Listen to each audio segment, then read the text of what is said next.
परमेश्वर के महान और अद्भुत अनुग्रह से एक बार फिर से हमारे जीवनों के अंदर परमेश्वर ने ये समय प्रदान किया है कि हम परमेश्वर के वचन के ऊपर अब अपना ध्यान केंद्रित करने जा रहे हैं, उसको समझने जा रहे हैं। और परमेश्वर के वचन से एक बार फिर से इस साल में भी हम डीमनोलॉजी के ऊपर अपना ध्यान केंद्रित करेंगे और अंधकार के साम्राज्य से किस प्रकार से हमको आत्मिक युद्ध लड़ना है, कैसे उनके दाव फंदों से हमको बचना है और कैसे हमको एक जयवंत मसीही जीवन जीना है, इसके ऊपर एक बार फिर से हम अध्ययन और मनन और चिंतन करने जा रहे हैं। और जैसा कि मैंने पहले ही आपको कहा था कि आगे आने वाले दिनों में मैं एक बार फिर से डीमनोलॉजी के ऊपर आप लोगों को अध्ययन दूंगा। तो हम सबसे पहले अपने इस अध्ययन की शुरुआत जो है वो डीमनोलॉजी के विषय से ही करने जा रहे हैं और डीमनोलॉजी के बाद अलग अलग विषय जो बाइबल के अंदर दिए गए हैं उनके ऊपर भी हम अपना ध्यान केंद्रित करेंगे।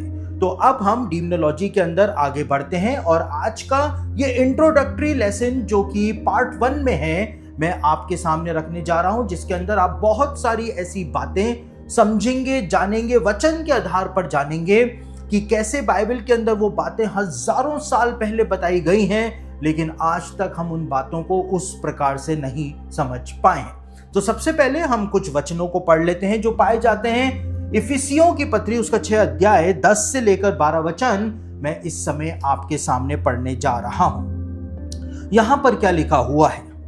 इसलिए प्रभु में और उसकी शक्ति के प्रभाव में बलवंत बनो, परमेश्वर के सारे हथियार बांध लो कि तुम शैतान की युक्तियों के सामने खड़े रह सको, क्योंकि हमारा यह मलयुद्ध लहू और मांस से नहीं परंतु प्रधानों से और अधिकारियों से और इस संसार के अंधकार के हाकिमों से और उस दुष्टता की आत्मिक सेनाओं से है जो आकाश में है। यहां पर आत्मिक युद्ध के बारे में कुछ बहुत ही महत्वपूर्ण बातें पौलुस के द्वारा इफिसियों की कलीसिया को बताई गई थी।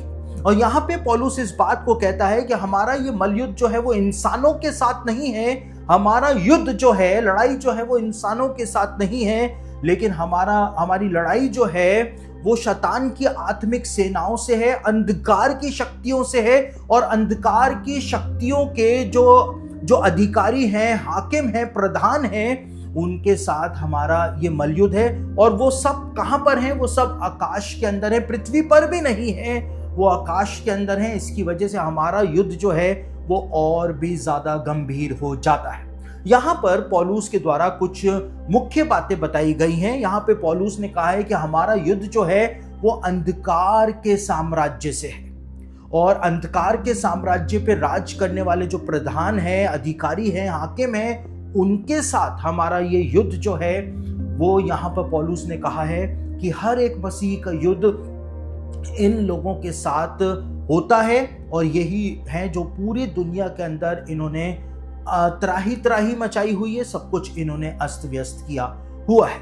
लेकिन ये अंधकार का साम्राज्य जिसकी बात यहां पर की गई है, ये अंधकार का संसार जो है, इसके बारे में मैं कई बार आपको बीते अध्ययनों के अंदर बता चुका हूं कि हमारे अलावा 2 जगत और पाए जाते हैं। हमारा जो फिजिकल वर्ल्ड है, इसके अलावा 2 जगत इस संसार में और पाए जाते हैं। पहला है ज्योति का संसार जो कि परमेश्वर और स्वर्गदूत और यीशु मसीह का संसार है, और दूसरा है अंधकार का संसार, अंधकार का लोग, जहां पे शैतान और दुष्ट आत्माएं और शैतान के दूत वहां पर वास करते हैं। और वो घोर अंधकार का पूरा संसार है जिसके लिए यीशु मसीह ने कहा कि वहां पर अंधकार ही अंधकार है, अंधकार ही अंधकार है। यीशु ने इस बात को कहा था। लेकिन प्रश्न ये उत्पन्न होता है कि जिस तरह से हमारा संसार पाया जाता है उस समय उसी तरह ये अंधकार का जो संसार है, इसको परमेश्वर ने आखिर बनाया कब था? और ये अंधकार का संसार, ये उजियाले का संसार और हमारा फिजिकल वर्ल्ड जो है, ये परमेश्वर ने कब बनाया था? इसके बारे में उत्पत्ति की पुस्तक के अंदर बताया गया है। और उत्पत्ति की पुस्तक उसका पहला अध्याय 3 से 5 वचन पढ़ें तो वहां पर बताया है कि परमेश्वर ने जब इस फिजिकल वर्ल्ड की, इस भौतिक संसार की परमेश्वर ने सृष्टि करी थी, उसी समय परमेश्वर ने आत्मिक लोग जो थे, उजियाले का संसार और अंधियारे का संसार जो था, उसकी सृष्टि भी परमेश्वर ने कर दी थी। उत्पत्ति की पुस्तक में क्या लिखा है आपके सामने पढ़ रहा हूं। यहां पे लिखा है, तब परमेश्वर ने कहा उजियाला हो, तो उजियाला हो गया। और परमेश्वर ने उजियाले को देखा कि अच्छा है। सबसे महत्वपूर्ण बात यहां पर बताई हुई है, परमेश्वर ने उजियाले को देख करके कहा था कि अच्छा है। परमेश्वर ने अंधियारे को देख करके नहीं कहा था कि यह अच्छा है। यानी सिर्फ उजियाले का संसार जो है वो अच्छा संसार है, अंधियारे का संसार जो है वो अच्छा संसार नहीं है। आगे लिखा है, और परमेश्वर ने उजियाले को अंधियारे से अलग किया। परमेश्वर ने उजियाले को अंधियारे से अलग किया था। परमेश्वर ने अंधेरे को उजियाले से अलग नहीं किया था। यह बात यहां पर समझने वाली बहुत ही महत्वपूर्ण है। परमेश्वर ने जितना भी कुछ अच्छी चीजें थी अंधकार के साम्राज्य में से, वो भी परमेश्वर ने खींच करके अलग कर ली थी। परमेश्वर ने उजियाले के अंदर सब चीजें अच्छी रखी हैं और अंधियारे के अंदर सारी चीजें जो हैं वो बुरी पाई जाती हैं, दुष्ट पाई जाती हैं। और परमेश्वर ने उजियाले को दिन और अंधियारे को रात कहा था। और इसीलिए बाइबल के अंदर लिखा हुआ है, नए नियम में भी इस बात को बताया गया है कि हम दिन की संतान हैं, हम रात की संतान नहीं है। क्योंकि जब हमने यीशु मसीह को ग्रहण कर लिया और जब पवित्र आत्मा हमारे अंदर आ गया, तो परमेश्वर का उजियाला हमारे अंदर आ गया। और इसीलिए यीशु मसीह ने कहा कि जो उजियाला तुम्हारे अंदर है उसका ध्यान रखो कि कहीं वो उजियाला जो तुम्हारे अंदर दिया गया है वो अंधियारे में तब्दील ना हो जाए। यीशु मसीह ने यह चेतावनी हर एक विश्वासी को प्रदान की थी। लेकिन आगे उत्पत्ति की पुस्तक के पहले अध्याय में ही जब परमेश्वर ने उजियाले का संसार बनाया, अंधियारे का संसार बनाया, परमेश्वर ने फिजिकल वर्ल्ड बनाया, उसी समय परमेश्वर ने इस उजियाले पर राज करने वाले और इस अंधियारे पर राज करने वाले जो अधिकारी थे, जो हाकिम थे, जो प्रधान थे, उनको भी परमेश्वर ने उस समय बना दिया था। कहां पर लिखा है? उत्पत्ति की पुस्तक पहला अध्याय 14 से लेकर 16 वचनों में ये बात बताई गई है। वहां पे लिखा है, फिर परमेश्वर ने कहा दिन को रात से अलग करने के लिए आकाश के अंतर में ज्योतियां हो और वे चिन्हों और नियत समयों और दिनों और वर्षों के कारण हो। परमेश्वर फिजिकल वर्ल्ड बना रहा था, साथ साथ में वो स्पिरिचुअल वर्ल्ड भी बना रहा था।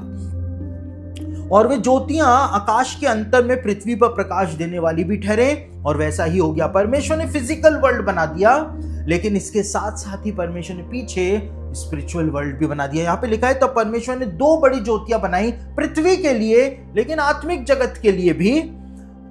उनमें से बड़ी ज्योति को दिन पर प्रभुता करने के लिए, जैसे सूरज पृथ्वी के ऊपर प्रभुता करता है दिन के समय, ऐसे ही उजियाले का जो साम्राज्य है, वो बड़ी ज्योति जो है, यीशु मसीह ने कहा जगत की ज्योति मैं हूं। परमेश्वर ने उस समय, इसीलिए तो लिखा है कि परमेश्वर ने ये सुसमाचार जो था ये जगत की उत्पत्ति से पहले ही बना दिया था। परमेश्वर ने हर एक विश्वासी का नाम जगत की उत्पत्ति से पहले ही लिख दिया था।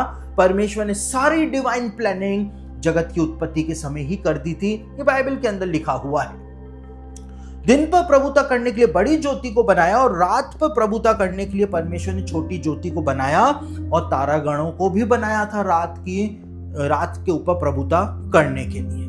तो यहां पर इस बात को बताया हुआ है कि परमेश्वर ने ये आकाश के अंधकार के हाकिम जो हैं, अधिकारी जो हैं, प्रधान जो हैं, जिनके बारे में पौलुस ने यहां पर कहा है, ये परमेश्वर ने जगत की जब रचना करी थी, सृष्टि करी थी, उस समय ही परमेश्वर ने इन सब की भी सृष्टि कर दी थी। और इसीलिए उजियाले पर यीशु मसीह और परमेश्वर पवित्र आत्मा जो है और उसके स्वर्गदूत जो है वो वहां पर राज करते हैं, और अंधकार के लोक के अंदर शैतान और उसके दूत। यहाँ पे लिखा है छोटी ज्योति के साथ तारागण भी बनाए थे। तारे जो हैं वो स्वर्गदूतों के लिए उपयोग किया गया एक शब्द बाइबल के अंदर पाया जाता है। तारागण भी बनाए, यानी शैतान और उसके दूतों को भी बनाया। और ये सब जो पौलुस ने लिखा है, एक महत्वपूर्ण बात पौलुस ने और बताई है इफिसियों की पत्री के अंदर ही। इफिसियों की पत्री उसका 2 अध्याय उसके 2 वचन को पढ़ें, और अगर अंग्रेजी के बाइबल अनुवाद में पढ़ें तो आपको ज्यादा बेहतर रूप से वो बात समझ में आएगी। वहां पर लिखा है Prince of the power of air, यानी कि इस हवा के ऊपर जो राज करता है, शैतान को हवा के ऊपर राज करने वाला एक प्रिंस कहा गया है। और हवा के अंदर क्यों कहा गया है? क्योंकि पौलुस कहता है कि इस दुष्ट की आत्मिक शक्तियां जो हैं वो आकाश के अंदर है। लेकिन यहां पर एक और महत्वपूर्ण बात हमको आरंभ के अंदर ही समझ लेनी पड़ेगी।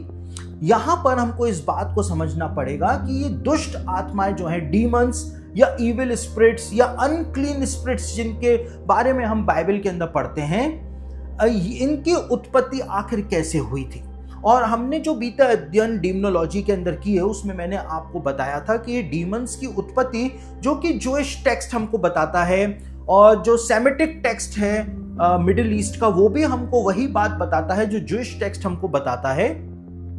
एक नॉन कैनोनिकल बुक है जिसको बुक ऑफ इनोक यानी हनोक की किताब कहा जाता है, और अलग अलग दूसरे जो यहूदी लिटरेचर हैं प्लस जो सुमेरियन सभ्यता के जो लिटरेचर हैं, मेसोपोटामिया के जो लिटरेचर हैं, बेबीलोनियन लिटरेचर जो हैं, वो भी इसी बात को बताते हैं जो बात हनोक की पुस्तक में लिखी हुई है। और जो रबैनिकल सोर्सेज हैं वो भी इसी बात को बताते हैं जो कि हनोक की पुस्तक में लिखी हुई है।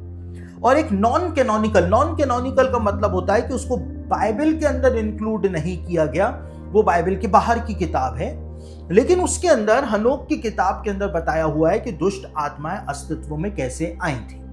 और कैसे आई थी, उत्पत्ति की पुस्तक 6 अध्याय 1 से 4 वचन पढ़ें तो वहां पर दानवों के बारे में बताया हुआ है कि जिस समय नूह का जल प्रलय आया उससे पहले नूह के जल प्रलय के समय इस पृथ्वी पर दानव यानी राक्षस भी रहा करते थे। और दुनिया भर के अंदर जितनी भी सभ्यताएं हैं, हर एक सभ्यता इस बात को बताती है कि एक समय पर पृथ्वी के ऊपर दानव, जाइंट्स या राक्षस जो हैं वो रहा करते थे। तो ये बात कोई हवा में कही गई बात नहीं है। दुनिया की हर सभ्यता में दानवों के बारे में, पिशाचों के बारे में और राक्षसों के बारे में बताया गया है।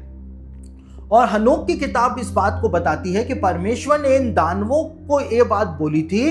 परमेश्वर ने कहा था कि मैं, क्योंकि ये दानव परमेश्वर की जो मूल योजना थी उसके अंदर सम्मिलित नहीं थे, और वो बातें मैं ज्यादा विस्तार से आपको नहीं बता रहा हूं क्योंकि वो बातें मैं डीमनोलॉजी के जो पिछले अध्ययन हम लोगों ने किए थे उसके अंदर वो बातें मैं पहले ही आपको विस्तार से बता चुका हूं कि ये दानवों की उत्पत्ति पृथ्वी पर आखिर हुई कैसे थी।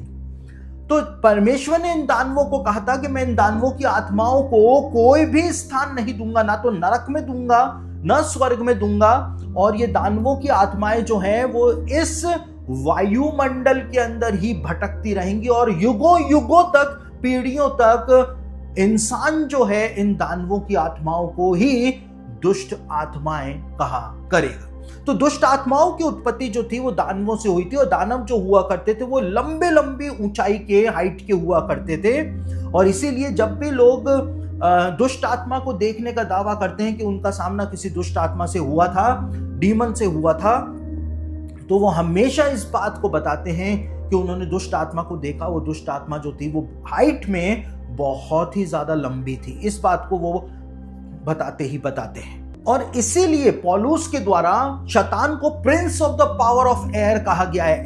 एयर के ऊपर प्रिंस कहा गया है। क्यों कहा गया है? क्योंकि दुष्ट आत्माएं जो हैं इस वायुमंडल के अंदर, इस हवा के अंदर भटक रही हैं। और इसीलिए पुराने जमाने में जब भी कोई डीमन पोजेस्ड हो जाता था या दुष्ट आत्मा ग्रसित हो जाता था तो उसके लिए कहा जाता था कि इसके ऊपर ऊपरी हवा आ गई है, ऊपर की हवा आ गई, यानी ऊपर जो हवा के अंदर जो दुष्ट आत्माएं भटक रही हैं वो ऊपरी हवा जो है इनके ऊपर आ गई। और इसीलिए इस बात को पौलुस ने कहा कि हमारा सामना जो है वो इंसानों से नहीं है। यदि हमारा सामना इंसानों से होता तो कब से हम आत्मिक युद्ध जीत जाते, लेकिन हमारा सामना जो है वो उस दुष्टता की आत्मिक सेनाओं से है जो आसमान के अंदर हैं, वायु के अंदर हैं और उनके हाकिम हैं, उनके अधिकारी हैं, उनके प्रधान हैं। इस बात को पौलुस के द्वारा बताया गया था। और इसीलिए यीशु मसीह ने भी इस बात को कहा, यीशु मसीह ने भी इस बात को बताया था कि रात के समय, क्योंकि रात के समय अंधियारा आ जाता है और अंधकार का लोक प्रबल हो जाता है, इसीलिए यीशु मसीह ने भी इस बात को बोला था कि रात के समय ही दुष्ट आत्माएं जो हैं वो सबसे ज्यादा प्रबल होती हैं। और कहां पर बोला था?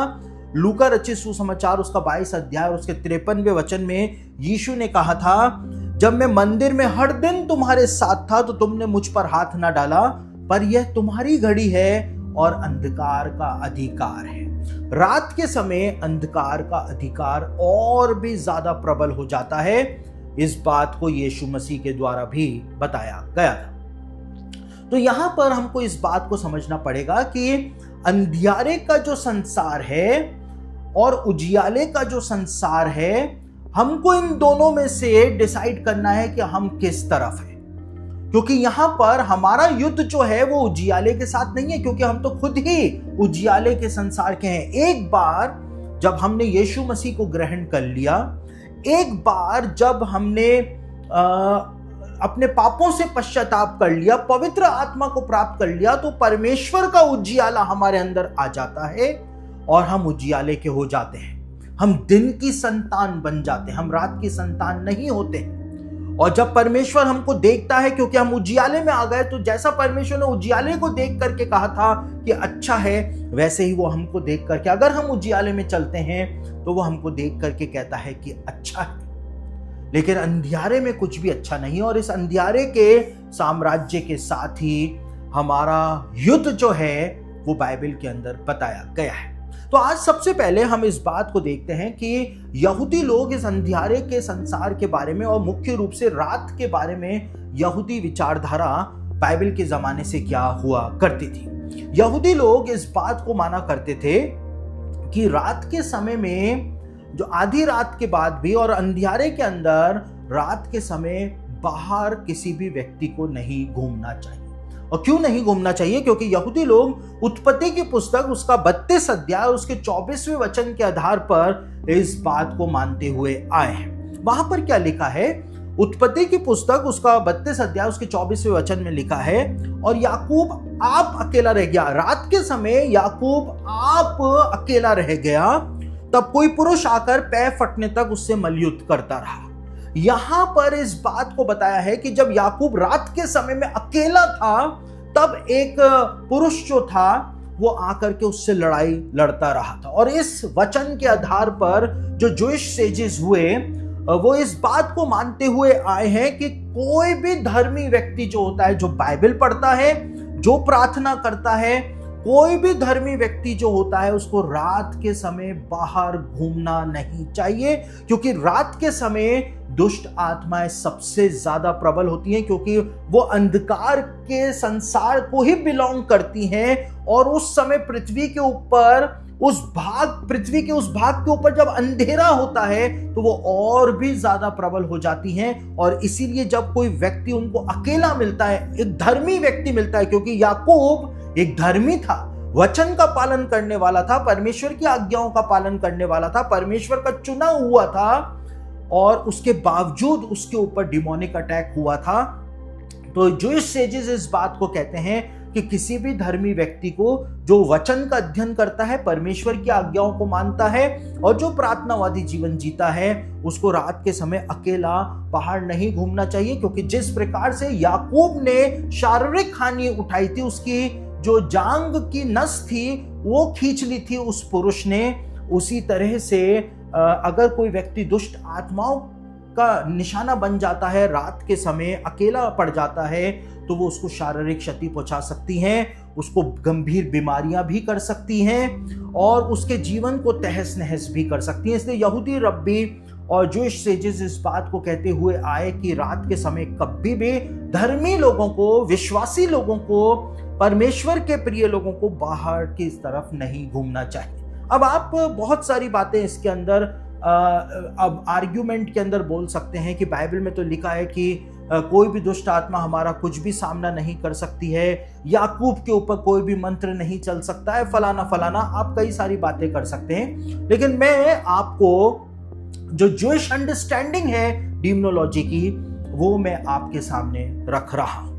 उसके बाद जो यहूदी ज्ञानी इस बात को बताते हुए आए हैं कि याकूब का सामना जो था उस रात को, जब वो अकेला था, तो याकूब का सामना जो था वो एंजल ऑफ इविल से हुआ था, यानी दुष्टता के एंजल से याकूब का सामना हुआ था।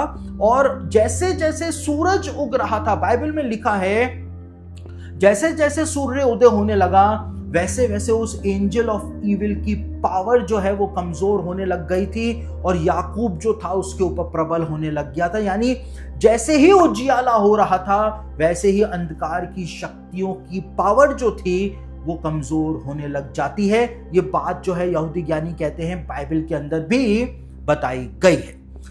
और इसीलिए रात के समय यहूदी लोग जो हैं वो बाइबल के ज़माने से मानते हुए आए हैं कि लोगों को बाहर नहीं घूमना चाहिए, क्योंकि दुष्ट आत्माएं अपने शिकार के ऊपर होती हैं और दुष्ट आत्मा का निशाना जो है वो सरलता से एक व्यक्ति जो है वो बन सकता है। और इसीलिए बाइबल के अंदर इस बात को बताया गया है। यहूदी ज्ञानी कहते हैं, उत्पत्ति की पुस्तक 22 अध्याय उसके 3 वचन में अब्राहम के लिए बताया गया है कि अब्राहम सुबह जो है वो तड़के उठ जाया करता था। क्यों उठ जाया करता था? क्योंकि रात को घूमने से अच्छा है कि सुबह जल्दी उठ करके अपने काम को कर लिया जाए। ये यहूदी मान्यता के अंदर बताया गया। और जैसा कि हमने देखा कि उत्पत्ति की पुस्तक के पहले अध्याय में भी परमेश्वर ने उजियाले को ही देख करके कहा था कि अच्छा है, अंधियारे को देख करके परमेश्वर ने नहीं कहा था कि ये अच्छा है। और इसीलिए जो धर्मी होते हैं, जो विश्वासी होते हैं, उनको इस बात का ध्यान रखना चाहिए। यहूदी लोग इस बात को मानते हैं। इंटरनेशनल एसोसिएशन ऑफ एक्सॉर्सिस्ट जो हैं, जो कि रोम के अंदर दुष्ट आत्माओं को निकालने वालों की एक संस्था है, उसके जो एक एक्सॉर्सिस्ट हैं जिनका नाम है फादर विंसेंट लैम्पर्ट, वो इस बात को कहते हैं कि कुछ लोकेशंस होती हैं जहां पर डीमंस पहले से ही मौजूद रहते हैं और किसी भी व्यक्ति के आने का इंतजार करते रहते हैं। यानी कि एक व्यक्ति रात को यदि कहीं पर घूम रहा है, अकेला घूम रहा है, तो फादर लैम्पर्ट कहते हैं कि कुछ लोकेशंस पर डीमंस पहले से ही मौजूद होते हैं। वो रात का इंतजार करते हैं और अपने शिकार का वहां पर आने का इंतजार करते हैं। इसलिए किसी को भी रात के समय अनजान लोकेशंस के ऊपर तो बिल्कुल भी नहीं जाना चाहिए, और उसको यहूदी मान्यता के अंदर रात के समय तो कहीं पर भी अकेले घूमने नहीं जाना चाहिए। और साथ ही साथ यहूदी ज्ञानी इस बात को कहते हैं कि ये वचन जो है या ये नियम जो है सिर्फ उन लोगों के ऊपर लागू होता है जो परमेश्वर के वचन का अध्ययन करते हैं, जो प्रार्थनावादी जीवन जीते हैं, जो निरंतर परमेश्वर की आज्ञाओं का पालन करते हैं। ये नियम सिर्फ उनके ऊपर लागू होता है। ये नियम सारे लोगों के ऊपर लागू नहीं होता है। अगर कोई परमेश्वर के वचन को नहीं पढ़ता है, प्रार्थना नहीं करता है, और यदि उसका परमेश्वर से कोई भी संबंध नहीं है, तो ये नियम उसके ऊपर लागू नहीं होता है, क्योंकि वो तो वैसे ही अंधकार के संसार को बिलोंग करता है। तो उसके ऊपर ये वाला नियम जो है वो लागू नहीं होता है। सिर्फ धर्मियों के ऊपर ये नियम जो है वो लागू होता है, क्योंकि दुष्ट आत्माएं जो हैं वो धार्मिक चीजों को देख करके रिएक्ट करती हैं, धार्मिक व्यक्ति को देख करके वो रिएक्ट करती हैं। कभी कभी ऐसा होता है कि दुष्ट आत्माएं जो हैं वो क्रॉस को देख करके, जो यीशु मसीह का क्रूस है उसको देख करके रिएक्ट करती हैं, या दुष्ट आत्माएं जो हैं वो पवित्र चीजें जो होती हैं, चर्च बिल्डिंग जो होती है उसके अंदर यदि उसको लाया जाए तो उसको देख करके वो रिएक्ट करती हैं। किसी धर्मी व्यक्ति को देख करके वो रिएक्ट करती हैं कि उसको पता है कि इसके अंदर उजियाला है, और वो उजियाला जो है वो उसको पसंद नहीं करती है, क्योंकि उनको अंधियारा ही पसंद होता है। इसलिए वो धर्मी व्यक्तियों को सताती हैं, उसके पीछे पड़ जाती हैं। ऐसा यहूदी लोग मानते हैं। हम लोग कई सालों से होली लैंड टूर चला रहे हैं, और यही बात कि सिर्फ जो धर्मी लोग होते हैं उनके प्रति दुष्ट आत्माएं रिएक्ट करती हैं, इसी बात के ऊपर एक उदाहरण आपको बता रहा हूं। हम लोग कई साल से होली लैंड टूर चला रहे हैं, और हमारे साथ एक बार एक लेडी जो थी वो होली लैंड के ट्रिप के ऊपर गई थी, और उस होली लैंड के ट्रिप के ऊपर जब वो थी तो उनसे जब मेरी बात हुई थी तो उन्होंने बताया था कि उनके हस्बैंड की डेथ हो चुकी है और उनकी एक छोटी बेटी है। तो जब मैं उनसे बात कर रहा था, उनकी काउंसलिंग कर रहा था इजराइल में ही, तो मैंने उनको सजेस्ट किया कि आपको, जब आपकी बेटी छोटी है तो आपको वापस से शादी कर लेनी चाहिए। तो उन्होंने इस बात को कहा कि अब मुझसे कौन शादी करेगा, हालांकि उनकी उम्र या एज इतनी ज़्यादा नहीं थी। तो उन्होंने कहा अब मुझसे कौन शादी करेगा, सब लालच में शादी करेंगे, ये करेंगे वो करेंगे। तो मैंने उनको बोला, मैंने कहा आप प्रभु के किसी दास से, किसी पास्टर से शादी क्यों नहीं कर लेती हैं। तो उन्होंने एकदम से रिस्पॉन्स किया और उन्होंने इस बात को कहा कि नहीं, पास्टर से तो मैं बिल्कुल भी शादी नहीं करूंगी। और मैंने पूछा ऐसा क्यों?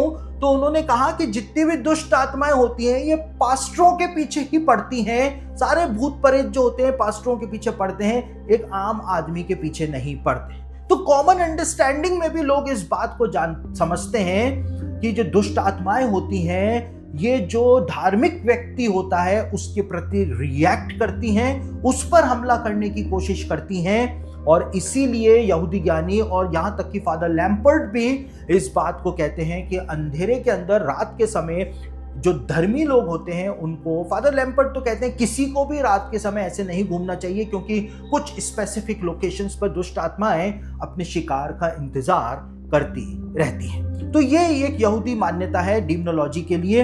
यहूदी लोग इस बात को मानते हैं कि रात के समय, क्योंकि याकूब के साथ ऐसा हो सकता है, तो फिर किसी के साथ भी ऐसा हो सकता है। दूसरी बात जो यहूदी लोग रात के विषय में मानते हैं वो ये है कि यहूदी लोग कुत्ते का जो रोना होता है उसको बहुत महत्व देते हैं। यहूदियों के लिए बाइबल के जमाने में यह नियम था कि यहूदी उस नगर में नहीं रह सकते थे जिस नगर के अंदर कोई भी कुत्ता ना हो। क्यों? क्योंकि उसके दो कारण थे। पहला कारण यह था कि जब कुत्ता भौंकते हैं तो वो लोगों को रात के समय अलर्ट करते हैं कि शायद कोई चोर आया है या कोई अजनबी आया है या कोई और चीज आई है, जिससे लोग रात को सोते समय सतर्क हो जाते हैं, अलर्ट हो जाते हैं। तो पहली बात तो ये। और दूसरी बात ये कि कुत्ते जब रोते हैं तो कुत्ते के रोने से पता चलता है कि उस स्पेसिफिक जगह के ऊपर मौत जो है या एंजल ऑफ डेथ जो है वो वहां पर घूम रही है। इसलिए उस क्षेत्र के अंदर, उस जगह पर या उस स्थान के ऊपर रात को नहीं जाना है। तो इस वजह से यहूदियों के लिए ये नियम बाइबल के जमाने से ही बना हुआ है कि यहूदी लोग उस नगर में नहीं रहते थे जहां पर कोई भी कुत्ता पाया नहीं जाता था। और यहूदी मान्यता के अंदर इस बात को माना जाता है कि जब रात के समय कुत्ते रोते हैं तो ये एक साइन होता है कि, जैसा मैंने बताया, कि एंजल ऑफ डेथ या खुद मौत जो है वो उस जगह के ऊपर घूम रही है, उस घर के सामने घूम रही है। इसलिए कुत्ता जो है स्पेसिफिकली उस घर की तरफ मुंह करके ही रोता है या उस घर के सामने खड़ा होकर के रोता है। तो कोई भी व्यक्ति जो होता था यहूदी, बाइबल के जमाने में कोई भी यहूदी जो होता था वो उस रास्ते से नहीं जाता था जहां पर कुत्ता रो रहा होता था, क्योंकि मौत उस गली में या उस सड़क के ऊपर घूम रही होती थी, इसलिए नहीं जाता था। तो बाइबल के जमाने में से ही ये बात जो है यहूदी लोग मानते हुए आए थे। यहां तक कि बाइबल के अंदर भी इस बात को बताया गया, एक झलक जो है वो प्रदान की गई है। निर्गमन उसका 11 अध्याय 6 से लेकर 7 वचन के अंदर लिखा है कि परमेश्वर ने ये बात बोली थी कि मैं मिस्र के पहलोटों को मारूंगा और फर्स्ट बॉर्न जो होंगे मिस्र के उन सबको मैं मार डालूंगा। रात के समय मौत जो है मिस्रियों के घरों में आएगी, लेकिन इजराइलियों की तरफ जो है वो एक कुत्ता भी मुंह उठा करके, हिंदी के वर्जन में लिखा है वो भौंकने नहीं पाएगा, लेकिन ओरिजिनली लिखा है कि इजराइलियों के घर की तरफ कोई कुत्ता भी मुंह उठा करके रोने नहीं पाएगा, क्योंकि मौत को देख करके कि मौत किसी के घर में घुस रही है या वहां पर उस जगह के ऊपर घूम रही है, कुत्ता जो होता है वो वहां पर रोता है। ये बात बाइबल में भी बताई गई। और निर्गमन 11 अध्याय में क्या लिखा हुआ है, और सारे मिस्र देश में बड़ा हाहाकार मचेगा, यहां तक कि उनके समान ना तो उसके समान कभी हुआ और ना होगा, पर इजराइलियों के विरुद्ध क्या मनुष्य क्या पशु किसी पर कोई कुत्ता भी ना भौंकेगा। ओरिजिनल हिब्रू बाइबल में लिखा है कि इजराइलियों की तरफ कोई कुत्ता भी मुंह उठा करके रोने नहीं पाएगा। यानी यहां पर बाइबल के अंदर भी उस बात का संकेत जो है वो प्रदान किया गया है कि कुत्ता उस क्षेत्र के अंदर, उस जगह के ऊपर जाकर के रोता है, उस घर के सामने, उस सड़क पर जाकर के रोता है जहां पर उसको मौत घूमती हुई दिखाई देती है। लेकिन मिस्र के अंदर मौत घूमेगी, लेकिन मिस्र के अंदर ही जो गोशेन प्रदेश है जहां पर इजरायली रहा करते थे, परमेश्वर ने कहा था वहां पर मेरा ऐसा प्रोटेक्शन रहेगा, मेमने के लहू के द्वारा ऐसा प्रोटेक्शन रहेगा कि वहां पर कोई कुत्ता भी मुंह उठा करके रोने नहीं पाएगा। यानी कि वहां पर मौत प्रवेश कर ही नहीं पाएगी। और इसीलिए यहूदी लोग कुत्ते के रोने को बहुत महत्व देते हुए आए हैं, जिससे उनको समझ में आता है कि कहां पर क्या हो रहा है। हम कितना आज 21st सेंचुरी के अंदर आ गए हैं, हम इतना एडवांस बन गए हैं, हमारे पास अलग अलग प्रकार के गैजेट्स हैं, टेक्नोलॉजी है, लेकिन जो मान्यताएं, प्राचीन मान्यताएं हैं और जो ज्ञान उनके पास था, वो ज्ञान जो है वो हमसे, टेक्नोलॉजी के पीछे हम इतना भागने लग गए हैं कि वो ज्ञान, वो समझ जो थी उसको हमने पूरी तरह से खो दिया है।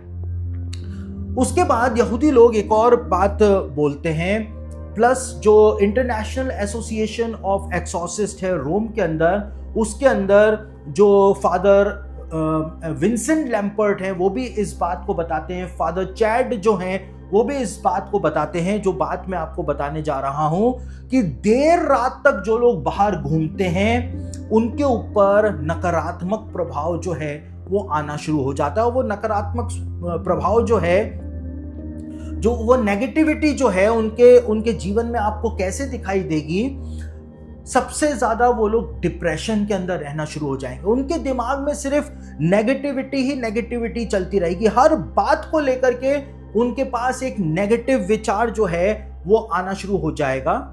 उनका किसी भी काम के अंदर मन नहीं लगेगा, चाहे वो उनकी नौकरी हो, घर का काम हो, परिवार वालों से बातचीत हो, किसी में उनका मन नहीं लगेगा। वो सिर्फ डिप्रेशन के अंदर जाते चले जाएंगे, क्योंकि अब वो दुष्ट आत्मा का निशाना बन चुके हैं। रात के समय वो किसी जगह घूमते घूमते स्पेसिफिक लोकेशन पे चले गए और वहां पर वो दुष्ट आत्मा के निशाने के ऊपर अब आ चुके हैं।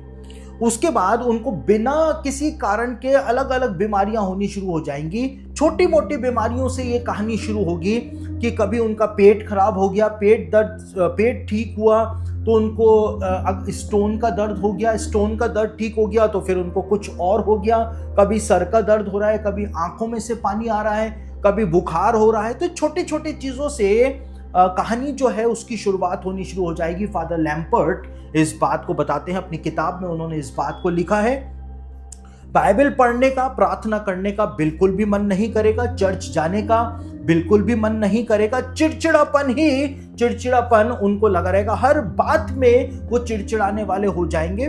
पति पत्नी के संबंधों के अंदर चिड़चिड़ाहट और लड़ाई झगड़े आने शुरू हो जाएंगे, क्योंकि ये व्यक्ति जो है रात को अकेला कहीं ना कहीं घूमता रहता है, चाहे वो मोटर बाइक पे घूमे, चाहे वो कार में घूमे, चाहे वो अपने घर की छत के ऊपर घूमता रहे, रात को 3 बजे तक 2 बजे तक घर की छत के ऊपर घूम रही है। तो ये सब सिम्टम्स जो हैं उनके जीवन के अंदर दिखाई देने शुरू हो जाते हैं। और सबसे ज्यादा महत्वपूर्ण बात जो है, जो फादर लैम्पर्ट बताते हैं, वो ये बताते हैं अपनी किताब में कि जब एक व्यक्ति दुष्ट आत्मा के निशाने पर आ जाता है तो उसके मन के अंदर किसी के भी साथ यौन संबंध बनाने की बहुत ही तीव्र इच्छा जो है वो उत्पन्न हो जाती है, चाहे वो कोई भी हो, उसके साथ उसके मन के अंदर यौन संबंध बनाने की इच्छा उत्पन्न हो जाती है। हालांकि वो उस काम को करना नहीं चाहता है, लेकिन उसको जबरदस्ती वो काम करने की इच्छा जो है वो उत्पन्न हो जाती है। उसकी इमेजिनेशन प्रभावित होनी शुरू हो जाती है, उसको हमेशा नेगेटिव इमेजिनेशंस के अंदर दुष्ट आत्मा जो है वो लेके जाती है। और रात के समय जब वो सोते हैं ऐसे लोग, तो उनको बुरे बुरे सपने आते हैं, जिसको नाइटमेयर्स कहते हैं। उनको बुरे बुरे सपने आते हैं, ऐसी चीजें जो वो देखना नहीं चाहते हैं सपनों में, वही चीजें जो हैं वो उनको दिखाई देनी शुरू हो जाती हैं। तो ये फादर लैम्पर्ट ने अपनी किताब के अंदर बताया है कि रात को जो लोग बाहर घूमते रहते हैं और स्पेसिफिक लोकेशंस पे जाते हैं और जब वो डीमन के टारगेट के ऊपर आ जाते हैं तो उनके जीवन के अंदर ये सब कुछ होना शुरू हो जाता है। वो डीमन पोजेस्ड नहीं होते हैं, लेकिन वो ऑब्सेस्ड हो जाते हैं या वो वैक्सेशन के अंदर आ जाते हैं, इसलिए उनके साथ ये सब कुछ होना शुरू हो जाता है ताकि डीमन धीमे धीमे करके उनके शरीर के ऊपर कब्जा करने का प्रयास कर सके। साथ ही साथ यहूदी लोगों के अंदर एक मान्यता हुआ करती थी, और उस मान्यता के तहत यहूदी लोग ऐसा माना करते थे कि रात के समय जब सोते हैं तो घर में घुप अंधेरा करके नहीं सोना चाहिए। अंधेरा जो है वो उजियाले का दुश्मन है। और मैंने जब बीता अध्ययन आपको दिया था तो मैंने आपको सामंता हैरिस की एक किताब के बारे में बताया था, फाइटिंग मैलोवेलेंट स्पिरिट करके जो किताब है उनकी, उसके बारे में मैंने आपको बताया था। और उस किताब के अंदर सामंता हैरिस जो कि एक डिमोनोलॉजिस्ट हैं, उन्होंने इस बात को लिखा था, पैरानॉर्मल इन्वेस्टिगेटर है मिशिगन में, उन्होंने इस बात को लिखा था कि जिन घरों में अंधेरा रहता है वहां पर डिमोनिक एक्टिविटी जो है वो ज्यादा होती है। ये बात जो है सामंता हैरिस ने अपनी किताब मैलोवेलेंट स्पिरिट्स जो है उसके अंदर इस बात को उन्होंने लिखा था। साथ ही डिमोनोलॉजिस्ट एड वॉरेन जो थे, उन्होंने अपनी किताब के अंदर इस बात को बताया था कि डीमंस जो होते हैं वो लाइट से डरते हैं, इसलिए वो बिजली को खराब करने के अंदर लगे रहते हैं। वो बिजली के बल्ब को, ट्यूबलाइट को, इनको खराब करने के अंदर लगे रहते हैं। जहां पर डीमन होता है वहां की हमेशा इलेक्ट्रिसिटी के अंदर प्रॉब्लम आती है। वो बार बार बल्ब फ्यूज हो जाते हैं, बार बार चीजें खराब हो जाती हैं। यदि आप वहां पर मसीही गीतों को बजाएंगे, भजनों को बजाएंगे, तो जिस चीज के अंदर आप उसको बजा रहे हैं, स्पीकर खराब हो जाएगा या प्लेयर खराब हो जाएगा। बार बार ऐसा हो जाएगा क्योंकि डीमंस जो होते हैं वो इन चीजों को खराब कर देते हैं। एड वॉरेन जो थे, डीमनोलॉजिस्ट जो थे, उन्होंने इस बात को बताया था कि डीमंस जो है वो लाइट से डरते हैं, क्योंकि परमेश्वर ने उजियाले को देख करके कहा था कि अच्छा है, परमेश्वर ने अंधियारे को देख करके नहीं कहा था कि अच्छा है। और इसीलिए लिखा है कि जो लोग अंधकार में बैठे हुए थे उनके ऊपर परमेश्वर की ज्योति चमकी। जब लाइट आती है तो वहां पर अंधकार का साम्राज्य जो है वो खतरे के अंदर पड़ जाता है। और इसीलिए एड वॉरेन ने अपनी किताब में लिखा था कि यदि आपको डर लग रहा है घर में, तो आप अपने घर की लाइटों को ऑन कर दें, क्योंकि जैसे ही उजियाला होगा वैसे ही अंधकार की शक्तियों का जो प्रभाव है वो वहां से कम होना शुरू हो जाएगा। और इसीलिए यहूदी लोग, जो बाइबल के जमाने के यहूदी लोग थे, यीशु मसीह के जमाने के यहूदी लोग थे, वो अपने घर में जब रात को सोते थे तो कभी भी घुप अंधेरा करके नहीं सोते थे, लेकिन उनके घर में रात को एक छोटा नाइट लैंप जो है, जो दिया होता था, वो जलता रहता था, ताकि घर के अंदर थोड़ा थोड़ा प्रकाश रहने पाए। क्योंकि घुप अंधेरा करके सोने का मतलब है कि इनवाइट किया जा रहा है डिमोनिक जो पावर्स हैं उनको घर के अंदर। इसलिए यहूदी लोग ऐसा माना करते थे कि घर के अंदर कभी भी अंधेरा करके नहीं सोना चाहिए। और इसीलिए शैतानवादी जो होते हैं, जो शैतान की उपासना करते हैं, वो शैतानवादी